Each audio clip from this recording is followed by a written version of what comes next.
कुमार वो सभी देखा था भोजपुरी 24 न्यूज। आज हमनी के बाबू वीर कुंवर सिंह के धरती जगदीशपुर में बानी जा। बिहार में चुनाव बा, भी प्रत्याशी बा, अपन पूरा दमखम लोग देखावता। ई हाथा बाबू वीर कुंवर सिंह जी के हो। एहिजा कुछ लोग से जानल जाए कि हाँ अब की बार बिहार में माहौल का बा। पूछल जाए आई कुछ लोग बा जा का ताश खेला तनी जा जी। वहाँ हमको बोलने नहीं पाएगा। अच्छा ये बताई जा ताश में तो बादशाह चूज कर लेता नहीं जा। बिहार के अब की बारी बादशाह के करा के बनावे जाता नहीं जा। श्रीभुवन सिंह के। हाँ श्रीभुवन सिंह के आ जाए तनी नहीं आ जाए। हम कुशवाहा जी के जो रहे हैं विधायक में। अच्छा हाँ बहुत अच्छा काम किए हैं जगदीशपुर में। लोहिया जी काम नहीं किए हैं। लोहिया जी काम नहीं करो ना बिहार में नहीं किए हैं। हमने जिला में हम नहीं किए हैं। अच्छा हाँ तो वो नहीं होंगे तो दूसरा लोहिया में नहीं देंगे हम। दूसरा अनजानता में दे देंगे। हाँ। मगर लोहिया में नहीं देंगे हम। कोनो विधायक बने बैठ के ताश खेलेगा बा। छोड़ा वो सब ऐसा विधायक चुने के बाद बैठ के ताश ना खेलेगा उसको देंगे। लेकिन लोहिया लेंगे वोट नहीं देंगे हम। लोहिया जी विकास नहीं करो ना नहीं किए हैं विकास। अच्छा एजा वीर कुंवर सिंह जी के पूरा देश ना विदेश जानता। आई जगदीशपुर उनकर जन्म स्थली हो। लेकिन उनका जन्म स्थली के हमनी के देखा तनी जा कि हर एक चीज एजा अस्त व्यस्त पड़ल बा। कुछ ढंग के एजा पर्यटक नहीं खनावत ना कुछ। कुशवाहा जाएंगे तो सब हो जाएगा। सिवान से कुशवाहा सब हो जाएगा। वहाँ के पहले हूँ रह चुकल बनी तो वह कामे कोई बनी। अच्छा वह सब कर रहे जो नगर एजा विकास भई रहे। पावर ग्रिड रहा था यहाँ पर और रहे था लोहिया जी। नीतीश श्रीभुवन सिंह कुशवाहा के दिन है। रजिस्ट्री ऑफिस था कुशवाहा के दिन है। श्रीभुवन कुशवाहा के। अच्छा बिहार में अब की बारी मुख्यमंत्री के करा के देखल चाहता नहीं जा। हमने के बिहार के बोला सो तू नहीं बोला।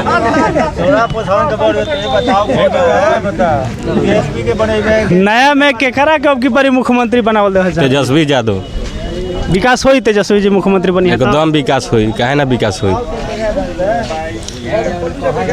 अब की पारी नया वोटर बनी जा कि ना रहो सब भाई जा अब के बाद ज्वाइन बनी है जा। ज्वाइनिंग में एकदम बनाओ ना। लोहिया जी एजा लोग कहता कि विकास नहीं की कर। हमनी के एजा करना है शाहपुर विधानसभा का है।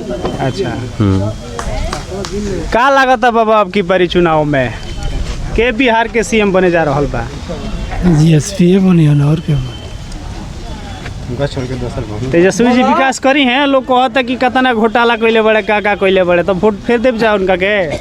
अरे घोटाला अब कोई देखले बा। घोटाला के नहीं कर सब कोई तो घोटाला करते बा।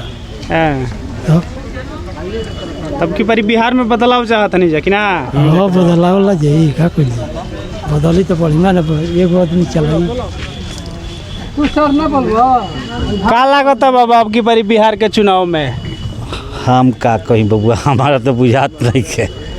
हाँ ये बाकी लोहिया जी कुछ काम नहीं सुन। जादव जी है तो सुन ली। हाँ यो जादव जी पूछ ली। लोहिया जी कुछ और विकास नहीं करो। कुछ नहीं कर ब्लॉक में तो लोग को ना करस। कोई कह दी समझ गई नो माने ये में का कहे के बा। हाँ दिनेश जी काम कर। दिनेश बुगिया के बुलाए उनकर बाद में उनकर वोट झाड़ दिनेश जी बुलाए वोट झाड़ के जाई। अच्छा एगो बिहार में नया भी पार्टी आयल भी है जौन सुराज। नाव सुनन नहीं है कि ना प्रशांत किशोर के? ये तो सुन ले पाओ। हम तो बूढ़ आदमी बनी हम तो सुन ले बात पे आता। बाकी लोहिया जी चिको कामे निकन कइले बुआते के माने ब्लॉक में लोग को बे ना कइलन। हाँ दिनेश जी लौकत रहन बात पे आता। दिनेश जी के बहुत हमनी के माने वो बहुत काम कैले रहन विधायक रहन तो आया के ब्लॉक में बराबर रहत रहन। 8 दिन पर एगो कार्यकर्ता बा बगल में। हाँ जनी जरा जतना बुझाई अतना बात बिहाता नहीं कुछ कामे निखन कैले। कहीं देखब न तो ये इनकर बदनामी बा। हाँ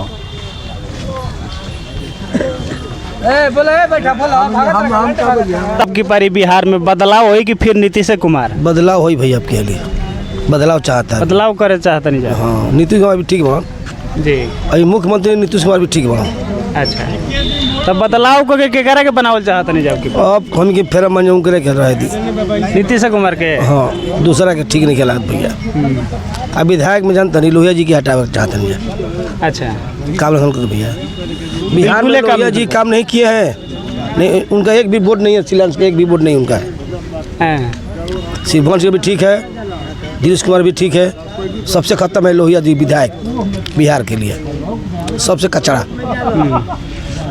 और ये जौन सूरज भी ठीक है नए नए भी है उनको वो भी ठीक है जौन सूरज बिहार के लिए वो भी ठीक है ये सबसे कचरा है लोहिया जी विधायक। तो अब की परी श्री भगवान कुशवाहा के कहतनी जा कि भगवा गमछी ले ले बनी चाचा का लागत अब की परी बिहार में का हम नहीं कहेंगे हमने क्या देखते हैं का हम बोले हमका बोले क्या अच्छा लगा बोला विधायक अच्छा क्या लगा? काम के लिए हम बोला ना वो का कहले बना बिहार का बादशाह भैया जनता के बने लालू यादव। ये लोग कहता कि लोहिया जी विकासे निखन करत ना करी हाथ हाँ। कब हाँ कभी भी जीतेलन लोहिया जी जी। तो ना आवेलन जी। अच्छा हाँ उनको चर्बी हो गई बा।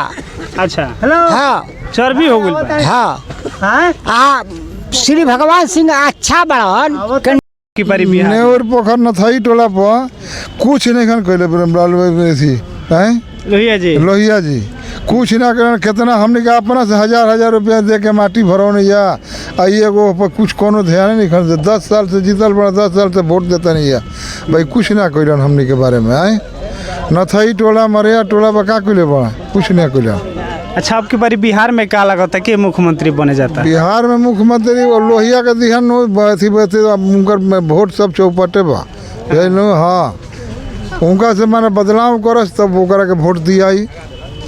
हाँ टिंकू भाई के देश एथी के देश जकरा के देश माने बस इनका के ना देख दूसरा के देश क्या लागत है चाचा आपकी परी बिहार में बदलाव होगा कि चाहे कि फिर नीतीश कुमार ना बदलाव होके के चाहिए कि एक आदमी के बपौटी है कोनो हैं नया पुरान होके के चाहिए क्या चाहिए हम थोड़े बात पे के आदमी जीवन भर रही ना जी कोनो तो एजा आरजेडी से विधायक बने लोहिया जी लोग कहते कि दर्शनों देवे खातिर कभी ना वही ना आवस लोहिया तो नेते खराब नहीं खन कोनो जवारो घुमत वाला बेचारा कब ही ना आवस ताके खातिर ताके खातिर